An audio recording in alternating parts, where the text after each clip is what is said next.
Terve vaan kaikille. Otetaan makustelutestiä täältä suunnalta taas. Inaveraa ollaan testattu jonkun verran ja kapellaa, niin jatketaan Inavera-linjalla. Otetaan kola tällä kertaa makuna. Tiivisten nesteitä edelleen. Eli Diu-sarjaa. Arizona höyryiltä ostettu, 5 pinta on pullohinta.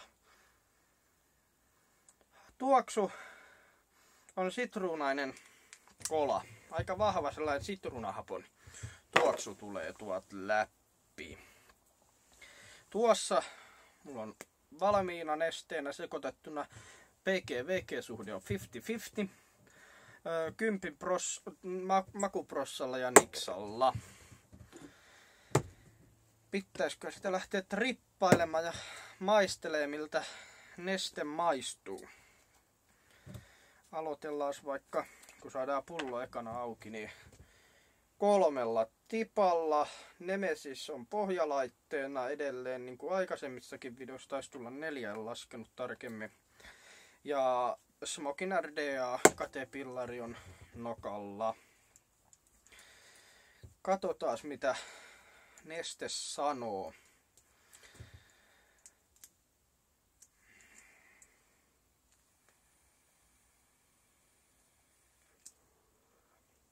Höyryn tuotto on ainakin ihan kohtalainen.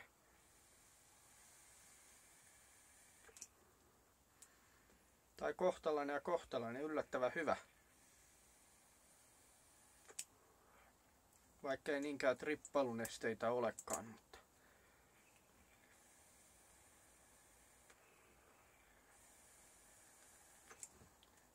maku on aika suoraan sanoen kolamainen.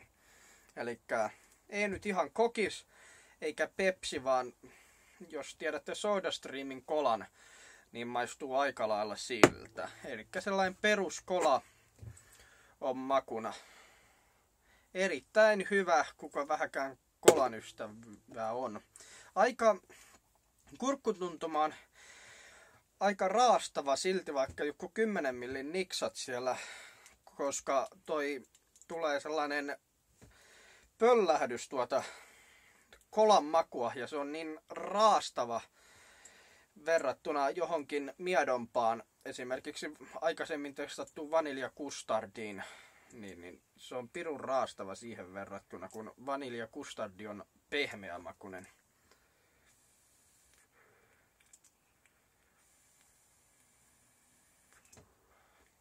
Pitää höyryä ottaa aina vähän välillä tässä ja makustella samalla, jos löytyy jotain uusia piirteitä.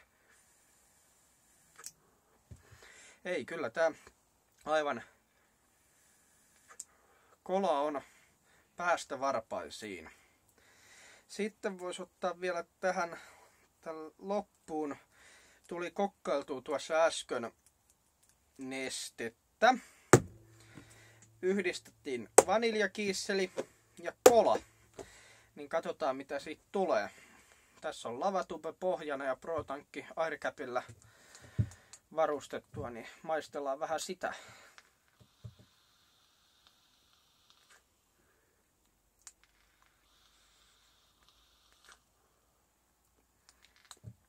On paha neste, joka jättää sanattomaksi ainakin tämä näin alkukäteen.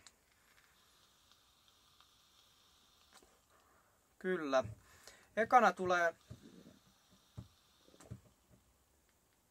sellainen hennon vaniljainen maku ja sitten tulee kola.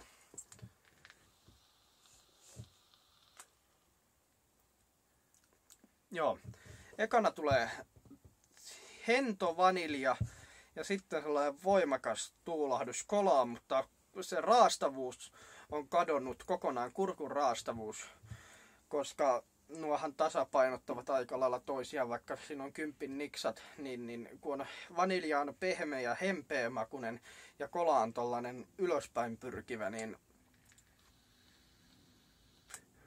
sellainen mediumi, pieni kurkkutuntuma löytyy, mutta ei ollenkaan huono.